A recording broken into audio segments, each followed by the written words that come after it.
Gilles est né sur ce terrain en 1946, mais à l'époque, le paysage était bien différent. Il y avait un ensemble de Churchill qui s'alignaient le long de cette prairie maintenant.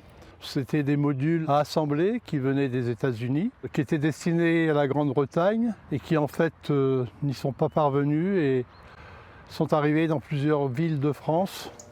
42 Churchill ont été installés à Abbeville.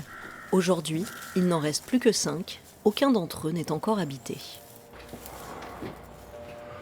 La cuisine et encore la gazinière.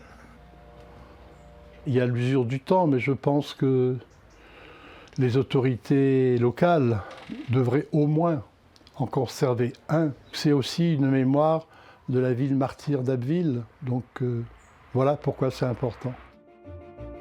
Après l'horreur de la guerre, les sinistrés découvrent des logements tout équipés, meublés, comprenant même une salle de bain moderne. Je reconnais ma grand-mère ici et nous sommes chez elle, donc dans le pavillon Churchill. Quand elle a pris son logement, c'était un confort inimaginable pour l'époque.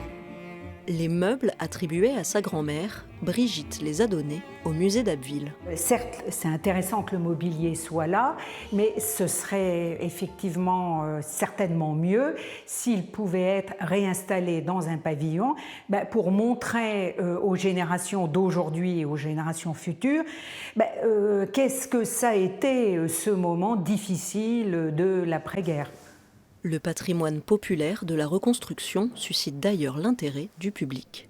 La visite sur l'habitat provisoire, elle fait partie des visites qui fonctionnent bien, notamment avec la population locale, parce que justement on réévoque une page d'histoire qui est pas si ancienne que ça. Notre cadre de vie du quotidien, il s'explique par la seconde reconstruction.